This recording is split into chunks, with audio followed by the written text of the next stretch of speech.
Luísa, você tem que ver a cara do Joel. Ele tá todo bobo. Lembra que o carro dele ficou parado um tempão esperando uma peça? Ô, Luísa, tá ouvindo o que eu tô falando do Joel? Então... ele ganhou uma passagem pra Marte de foguete. Legal, né? Luísa, tá escutando o que eu tô dizendo?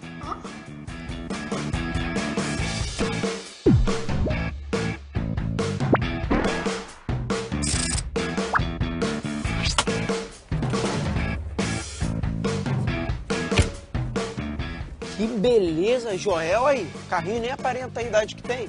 Que isso? Ele ainda é um rapaz. Não, pô, um rapaz mais velho do que eu. Não, pode até ser, mas tá em plena forma ainda. Ele ficou tanto tempo parado que eu até senti saudades.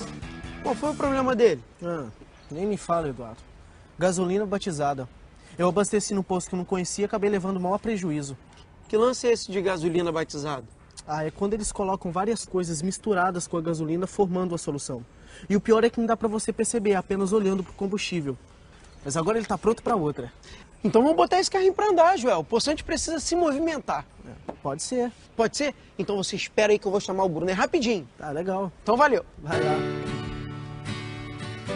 Sei que não é tão grave, Bruno, mas meu primo é tão pequeno. Desidratação é uma coisa muito séria. Mas você mesma disse que ele já estava melhor. Ele já tá bem. A minha tia tá dando um soro caseiro que o médico indicou. Ele já até tá mais animadinho. Soro caseiro é tão fácil de fazer. Uma colher de sopa de açúcar, uma colher de chá de sal, dissolvidos em 1 litro de água. Lembrei até da nossa pesquisa sobre solubilidade. Solubilidade, exatamente o que eu ia dizer pra vocês. Que isso, Eduardo? Pirou de vez?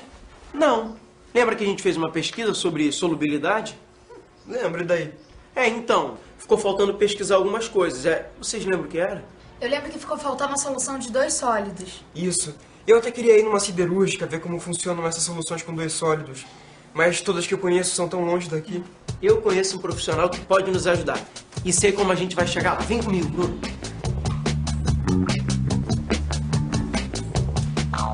Uma voltinha, né, senhor Eduardo? Esse laboratório é longe pra chuchu. Então, Joel, o poçante está precisando fazer um exercício que é para poder manter a forma. Obrigado, Joel. A gente fica te devendo essa. Certo. E coloque um cinto, viu? E outra coisa, se o meu carro parar, vocês vão ter que ajudar a empurrar. Vamos lá.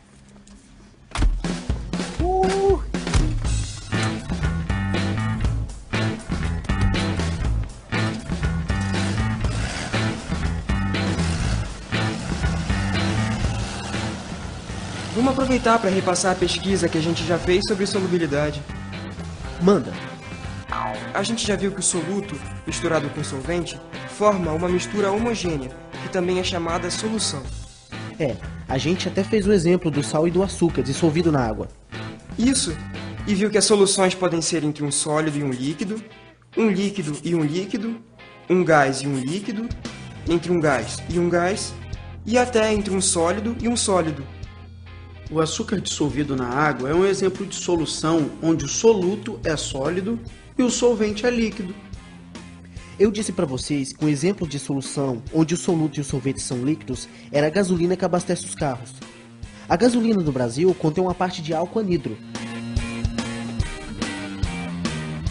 O álcool hidratado, aquele das bombas dos postos de abastecimento, por sua vez, é uma solução com uma pequena parte de água dissolvida. Eu separei o exemplo do refrigerante para ilustrar a solução gás líquido. Nesse caso, o gás carbônico é o soluto e a água é o solvente. Isso aí. E esse caso tem 2 particularidades: a temperatura e a pressão do ambiente acima do líquido. Quanto maior a pressão de um gás, maior será a sua solubilidade no líquido. Quando a gente abre a garrafa de refrigerante, por exemplo, diminui a pressão do gás sobre o líquido e a solução começa a se alterar. O refrigerante começa a perder o gás. Um exemplo de solução gás-gás é o ar atmosférico.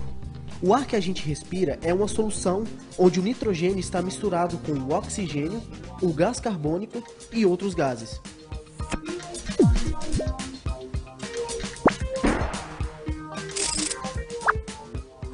Falta um exemplo de solução sólido-sólido. A gente veio aqui para isso, Eduardo. A gente vai conversar com alguém sobre as soluções em que o soluto e o solvente são sólidos. Será que o João ficou chateado? O carro dele foi esquentar logo no finalzinho da viagem. A gente fala com ele depois. Agora vamos ao que interessa.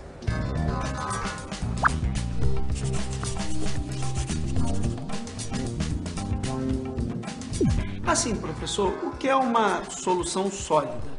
Solução sólida tem que ter o mesmo conceito de que solução líquida, que normalmente o aluno consegue visualizar. Entendi. Ou seja, todas as partes daquele sólido tem que ser homogêneo, tem que ser igual.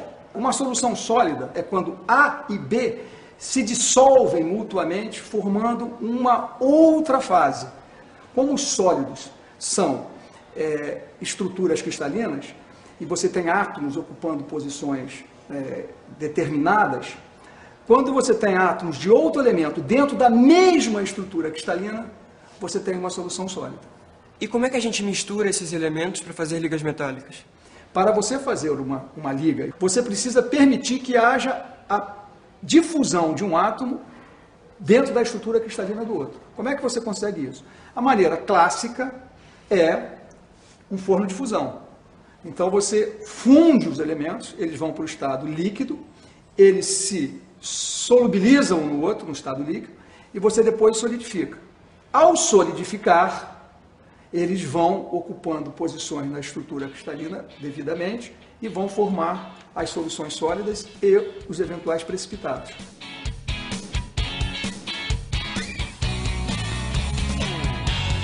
Então você vai pegar o cadinho e vai colocar dentro do forno. As ligas de estanho com chumbo se fundem numa temperatura relativamente baixa, 200 graus. Outras ligas se fundem acima de 1500 graus. Então, dentro daquele recipiente, você coloca os metais com a composição desejada. E no dia a dia, qual a aplicação prática disso tudo? Uma liga, por exemplo, que tenha cobre e 30% de níquel, ela tem um determinado tipo de resistência que faz com que eles sejam utilizados em tanques para a indústria química. Uma liga que tenha cobre da ordem de 15% de zinco é muito utilizado em radiadores. Se você aumentar um pouquinho o teor de zinco agora para 40%, então você tem uma outra liga, cobre com 40% de zinco, que é muito utilizado na indústria naval. Então, dependendo das propriedades que você quer, né, você vai especificar uma determinada liga ou um determinado material para aquela função. Professor, valeu mesmo, obrigado. Obrigado, professor. Foi um prazer. Vamos? Tá bom, vamos. Vamos. Muito legal essa nossa conversa, né? Agora a gente tem que publicar o resumo lá na comunidade virtual. Mas antes eu tenho um trabalhinho pra você, Bruno. Que trabalhinho. É algo que exige muito da sua capacidade intelectual. Tipo empurrar o carro. Ah, eu já tinha me esquecido. O Joel deve estar uma fera, né? Que nada, mais um mês de oficina e o carrinho vira um poçante de novo.